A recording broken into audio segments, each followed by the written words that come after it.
कानूनी लड़ाई लड़ी, उसको मैं फिर से रिपीट करना चाहूँगा। 24 अप्रैल का हमने जंतर मंतर पर प्रोटेस्ट रखा था और हमारी डीसीपी ऑफिस से परमिशन थी, लेकिन प्रोटेस्ट पॉइंट पर पहुंचने के बाद हमारे पास एसएचओ साहब आए, फिर उसके बाद एसएसपी साहब आए। उन्होंने बोल दिया जहांगीरपुरी में हिंसा चल रही है, तो इसलिए डीसीपी महोदया ने इसकी परमिशन नहीं दी है, आप इसको पोस्टपोन कर लीजिए। और हम बाबा साहब को मानने वाले हैं और बाबा साहब के संविधान को फॉलो करते हैं, तो हमने उनकी बात को माना और हमने इस प्रोटेस्ट की डेट 8 मई की डिसाइड कर दी। फिर जैसे सोशल मीडिया पे इसका पोस्टर शेयर होने लगे तो 8 मई को आप सभी मीडिया बंधु वहाँ मौजूद थे और भी ज़्यादा लोग तो नहीं थे, बट हाँ 100-200 की संख्या में लोग थे और ये प्रोटेस्ट इतना कारगर साबित हुआ। मैं ये नहीं कहना चाह रहा हूँ कि हमारी जीत हो गई और हमने कर दिखाया, बट मैं ये कहना चाह रहा हूँ कि हमने शुरुआत करी। इस महंगाई पे कोई बोलना ही नहीं चाह रहा था, हमने शुरुआत करी और उसका रिजल्ट आया। शुरुआत कैसे करी? प्रोटेस्ट माध्यम से हमने विरोध प्रदर्शित दर्ज कराया और प्राइम मिनिस्टर ऑफिस में अपनी बात पहुंचाई मेमोरेंडम के माध्यम से, होम मिनिस्टर ऑफिस में पहुंचाई और प्रेसिडेंट ऑफिस में भी। आप देख रहे हैं हम सभी के पास, आप जूम करके देख सकते हैं, हम सभी के पास इसकी रिसीविंग है और इसका रिजल्ट भी है कि सरकार ने 2 दिन पहले पेट्रोल, डीजल और गैस के दाम कम किए हैं। तो कहने का मकसद ये है कि जब सरकार झुक सकती है तो झुकाने वाला चाहिए। तो हमने अभी एक स्टेप बढ़ा था आगे, तो उसका असर ये है कि सरकार झुकने पर मजबूर है। तो आपके माध्यम से हम पूरी जनता को अवगत कराना चाहते हैं कि हम आपके साथ हैं। बीएसपी यूथ, यानी कि आप ये दिखा सकते हैं बहुजन समाज पॉलिटिकल यूथ आम, गरीब, मजदूर, बेरोजगार, युवा और किसानों की आवाज उठाता रहेगा, उठा रहा है और महंगाई ही नहीं हर मुद्दे पे उठाएगा।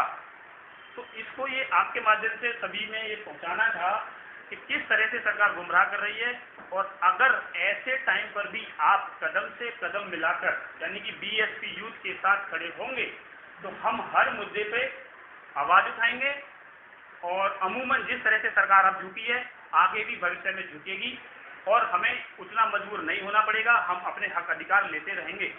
और अंत में यही कहना चाहूँगा कि सरकार से सवाल जरूरी है, चाहे वो व्यक्तिगत तौर पर हो या संगठन के माध्यम से हो या सबसे बड़ा जो जरिया है जो कि देश का चौथा स्तंभ कहा जाता है मीडिया, इसके माध्यम से चीजें बहुत ज्यादा प्रसारित होती हैं। तो हमने ये माध्यम चुना। आपको दिल से, तहे दिल से बहुत बहुत धन्यवाद बोलना चाहूँगा कि आप अपने कीमती समय में से अपना समय निकाल कर आए और मुझे यकीन है कि आप इस बात को जनता तक पहुँचाएंगे, घर घर तक ये बात पहुँचेगी जिससे कि सबको ये पता चलेगा सरकार किस तरह गुमराह कर रही है। और अगर इनके खिलाफ कानूनी कार्रवाई लड़ी जाए, कानूनी कार्रवाई करी जाए और एकजुटता के साथ करी जाए तो सरकार झुकती है, मजबूर होती है झुकने के लिए। तो ये हमने छोटा स्टेप कर दिखाया है। तो अब मैं सभी से आपके माध्यम से आग्रह करूंगा कि आप हमारे साथ जुड़ें, सहयोग करें, हम हर तरह की लड़ाई लड़ने के लिए तैयार हैं। धन्यवाद। मानी गई। इससे पहले की अगर बात करें महंगाई की लगातार बढ़ती आ रही है, क्या स्टेप रहा उससे पहले आपने इस बात पर गौर क्यों नहीं किया कि इस तरीके की बातें आगे करेंगे? देखिए, इनिशिएट कहीं से भी हो सकता है। जैसे आप देख ही रहे हैं, सोमवीर भाई ने भी एक कहानी सुनाई जिसके माध्यम से जब आपके ऊपर थोड़ा सा भार आता है तो आप उसको बेयर कर लेते हैं और थोड़ा अतिरिक्त भार आता है तो उसे भी आप सहन करने की क्षमता रखते हैं। लेकिन एक हर चीज़ की एक लिमिट क्रॉस होती है। जब लगता है कि अब लिमिट क्रॉस हो रही है तो हम लोगों ने अपना मन बनाया कि क्यों ना हम इस पर एक प्रोटेस्ट रखें जिससे कि हम आम जनता को जगा सकें। आप देखना हमारे प्रोटेस्ट के बाद लगातार तमाम तरह की सोशल मीडिया पे भी लोग पोस्ट शेयर करते हैं। महंगाई को लेकर सबके माइंड में ये चीज़ अब उफान ले रही है। तो कहीं ना कहीं हमने ये जब सोचा आपस में विचार करके कि प्रोटेस्ट करना चाहिए, क्योंकि लगातार पेट्रोल डीजल पर ऐसा पहले कभी नहीं हुआ कि इतना पर डे के हिसाब से पेट्रोल डीजल पर प्राइस बढ़ते हो। पहले कभी 80 पैसे बढ़ गया, कभी 25 पैसे बढ़ गया, कभी 30 पैसे बढ़ गया। महंगाई हर जगह हर मुद्दे पर बढ़ रही है, लेकिन हर मुद्दे पर बोलने के लिए विपक्ष बिल्कुल नजर दिखाई देता। जीएसटी का भी कहीं भी स्टैंड अभी तक दिखाई नहीं दे रहा है। ये पहला प्रदर्शन था आपका जिसको आप अच्छा बता रहे हैं, इसके आगे की रणनीति क्या? पहली बात तो बीएसपी क्या कर रही है या आम आदमी पार्टी क्या कर रही है या कांग्रेस क्या कर रही है वो हमें पता नहीं है। हम लोग सामाजिक संगठन के लोग हैं, बीएसपी यूथ को चलाते हैं, है ना। तो बीएसपी यूथ क्या कर रही है, ये देखिए, बीएसपी यूथ तमाम उन मुद्दों की आवाज़ उठाएगी जो विपक्ष शांत रहता है, क्योंकि आज देश के लोग ये देख रहे हैं कि हमारी आवाज़ कौन उठाएगा। तो बीएसपी यूथ उन तमाम मुद्दों को उठाने का काम करेगा जो विपक्ष शांत रहता है, चाहे महंगाई हो, बेरोजगारी हो, लोगों को उत्पीड़न हो रहे हैं जगह जगह, हम लोग हर जगह हर मुद्दे को उठाने का काम करेंगे। ये पहला ही मामला था, इससे पहले भी कोई प्रदर्शन वगैरह हुआ है जिसका आपको शिक्षा मिली? नहीं, उससे पहले भी हमने बिल्कुल, मैं बताना चाहूँगा, जैसा कि आपका पहले सवाल का पहले आंसर दे देता हूँ कि अभी तक क्यों नहीं किया। तो जैसा कि जग जाहिर है कि लगभग 2.5-3 साल से कोरोना महामारी चल रही है, तो उसमें कितना प्रिकॉशन लेना चाहिए वो बहुत ज़रूरी था। तो गैदरिंग तो बिल्कुल ही बंद थी, तो सोशल मीडिया के माध्यम से हम आवाज़ उठा रहे थे, बट उसको इतनी मजबूती नहीं मिल रही थी। जैसे ये सब बिल्कुल खुला ओपन हुआ, सब कुछ चलने लगा, तो हमें लगा कि अब हमें आगे आना चाहिए। और जैसा कि आप बता रहे हैं कि पहले भी कभी सफलता मिली, तो हाँ बिल्कुल, हमने ये 8 मई 2016 को हमने ये बीएसपी यूथ की स्थापना की, और 12 मई 2016 को पहला हमने सम्मेलन बुलाया सीपी में, और सैकड़ों लोग वहाँ आए, और फिर ये सक्रिय राजनीति में सक्रिय हो गया। फिर किन्हीं छुटपुट कारणों से, राजनीतिक दबाव के चलते हमें शांत बैठना पड़ा, लेकिन हम उस ढर्रे पर नहीं गए कि किसी के खिलाफ जाएं।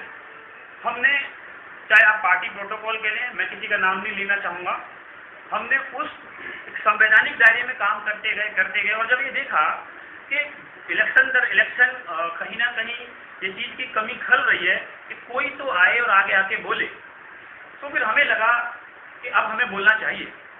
तो जैसा कि दिलीप भाई ने कहा, शुरुआत तो कहीं से भी हो सकती है, तो फिर हमने ये शुरुआत कर दी, और हमने फिर 4 साल के बाद से फिर से हम फ्रंट पे आए, और हमने शुरुआत इसी से करी है। और हमें ये, मैं नहीं कह रहा हूँ कि हमें बहुत ज़्यादा सफलता मिल गई है या सरकार का हम धन्यवाद कर रहे हैं, कतई नहीं, बट ये एक स्टेप था जिससे सफलता मिली है, और इससे ये हौसला बढ़ता है, और हम आगे भी करते रहेंगे। सरकार की आपने एक राजनीतिक दबाव की बात कही है, राजनीतिक दबाव क्या था और क्या उसके अब आपको छूट मिल गई है, तो अब नहीं रहेगा? देखिए, राजनीतिक दबाव, समाज में राजनीतिक दबाव हमेशा रहता है।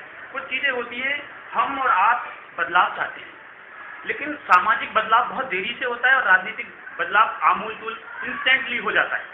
तो लेकिन कुछ लोग चाहते थे कि राजनीतिक बदलाव जल्दी से हो जाए, और हम चाहते हैं कि सामाजिक बदलाव हो। तो इसी समन्वय में लेकर कुछ खींचातानी रही, कैसे रही, क्या रही, उसमें मैं नहीं रहूँगा। तो इतना है कि अब हम फिर से आ चुके हैं मैदान में, और पीछे हटने का कोई ऐसा निर्णय नहीं है। आप लोगों का साथ रहेगा, जनता का साथ है। और मैं आपको बता दूं कि राजनीतिक विशेषज्ञों ने हमारे धरना प्रदर्शन को सराहा है, उस पर नोट्स भी लिखे हैं, उनके ब्लॉग भी पब्लिश हुए हैं, उन्होंने लाइव करके भी बताया है। और उन्होंने, मैं नहीं कहना चाहूँगा कि हम बहुत बड़ी तोप हैं, बट उन्होंने माननीय कांतीराम साहब के वाम सेफ का जब गठन किया था, उससे पहले के संगठन से तुलना करी कि साहब के पास तो इतने भी लोग नहीं थे।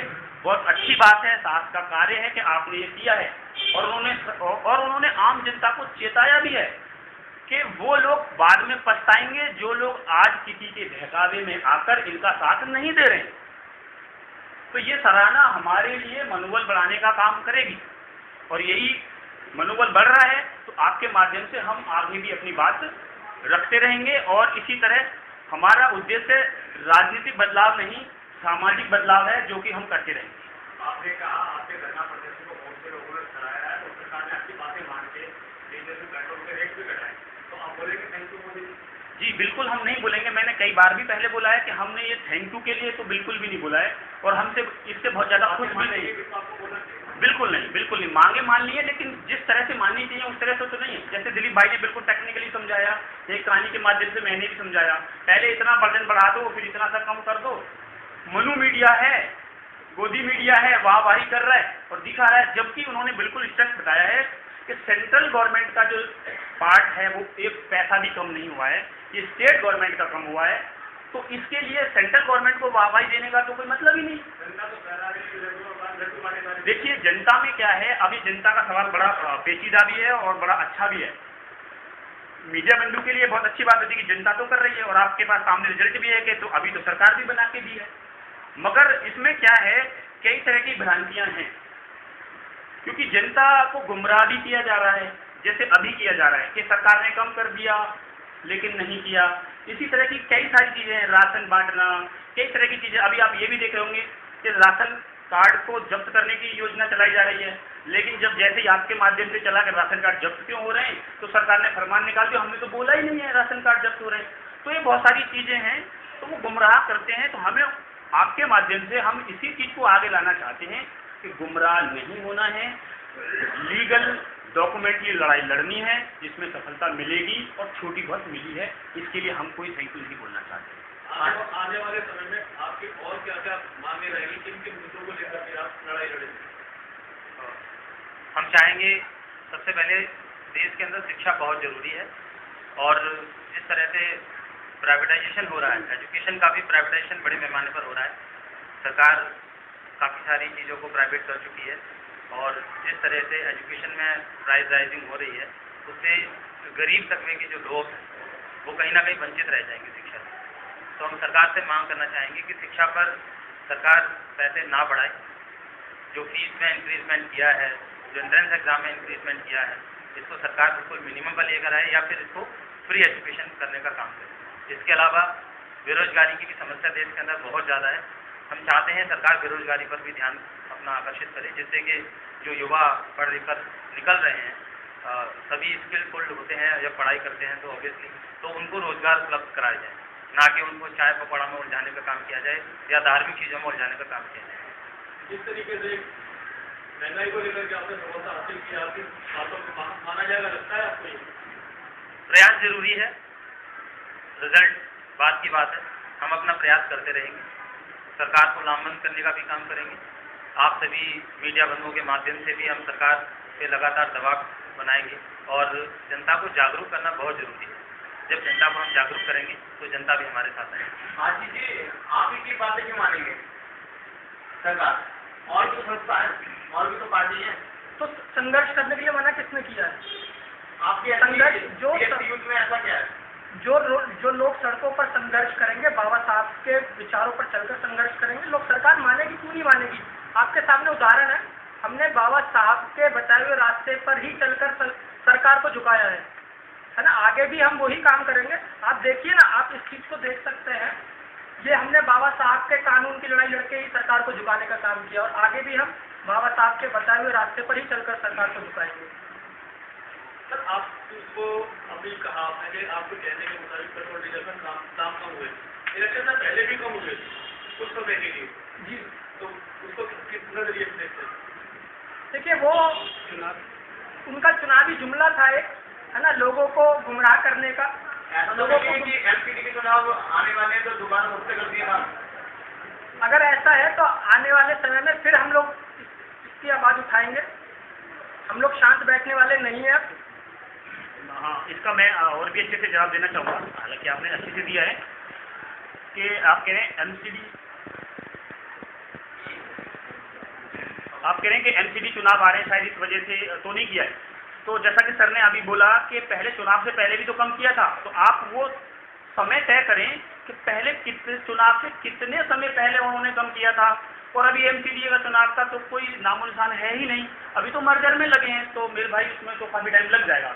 तो आप मेरा जवाब मिल गया होगा कि अभी तो एमसीडी का चुनाव है। अभी हिमाचल और क्या नाम है, गुजरात में चुनाव होने वाले। हाँ जी, बिल्कुल। हाँ बिल्कुल। देखिए, मैं ये समझता हूँ, और आप भी भली भांति जानते होंगे कि जिस किसी राज्य में जब चुनाव होता है तो उस राज्य के लिए विशेष ऑफर और छूट दी जाती है। बट ये सेंट्रलाइज पूरे देश में हुआ है। हम कह सकते हैं, हम ये नहीं कह रहे कि हमने परचम गिरा दिया हो गया, बट हम ये जरूर कहेंगे कि हमने इनिशिएट लिया था और उसका हमें सफलता मिली है, जिससे हमें मनोबल बढ़ रहा है और हम आगे करते रहेंगे। बीएसपी पार्टी होने के बाद भी बीएसपी यूथ क्यों बनी? देखिए, हर पार्टी को एक ऐसे ऑफिशियल या अनऑफिशियल एक संगठन की जरूरत होती है, एक युवाओं की जरूरत होती है जो उसको मजबूती प्रदान करता है। और जरूरी नहीं है उसके लिए पार्टी मुखिया बाहर आके ये बोले कि संगठन बनाओ और काम करो। ये हमारा दायित्व है, हमारा कर्तव्य है, हम भी देश के नागरिक हैं कि हम आगे आके समाज के प्रति जिम्मेदारी निभाएं। लेकिन बाबा साहब ने भी इतना अध्ययन करने के बाद उन्हें ये लगा कि जीवन जीने के लिए एक धर्म नाम की जरूरत होती है। वैसे ही समाज में परिवर्तन लाने के लिए किसी न किसी एक संगठनात्मक नाम की जरूरत होती है। और हम मान्यवर साहब कांतीराम जी को, बाबा साहब को, अपने बहुजन महापुरुषों को मानने वाले हैं, तो बहुजन शब्द हमारे लिए सर्वोपरि है। इसलिए हमने बहुजन समाज पॉलिटिकल यूथ, क्योंकि जब भी परिवर्तन होता है समाज में वो पॉलिटिकली होता है, तो हमने इसका नाम बहुत सोच समझ के रखा है, बहुजन समाज पॉलिटिकल यूथ। और यह सदैव कार्य बहुजन समाज पार्टी के लिए करता रहेगा, करता है और हमने किया भी है। हम अभी भी यहाँ जितने लोग बैठे हैं वो बहुजन समाज पार्टी के समर्थक हैं, रहेंगे और थे भी। बहुजन समाज में काफी सारी पार्टियां हैं, काफी सारे संगठन हैं, मगर एकत्रित होने की जहाँ बात आती है वहाँ एकजुट नहीं होते हैं, चाहे वो पॉलिटिकल लेवल की बात है। इस समय आपको जो है बहुजन समाज पॉलिटिकल यूथ को कौन कौन लोग, कौन कौन संगठन आपको समर्थन कर रहे हैं? देखिए, जिस तरह की ये अभी बयार चली है, सुगबुगाहट हुई है, तो बहुत लोग संपर्क में हैं और बहुत जल्द आप ही के माध्यम से अगली जो बीसी होगी उसमें ये घोषणा हम करेंगे। अभी ये सीक्रेट है कि कितने संगठन मर्ज होने वाले हैं, हमें समर्थन दे रहे हैं और आगे हमारे साथ कदम से कदम मिलाकर चलने वाले हैं। आखिरी सवाल है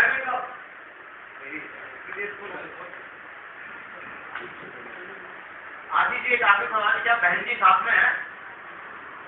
देखिए, बहन जी साथ में है, हम लोग बहन जी के साथ में हैं, बिल्कुल, है ना, हम लोग बहन जी के साथ में हैं, है ना।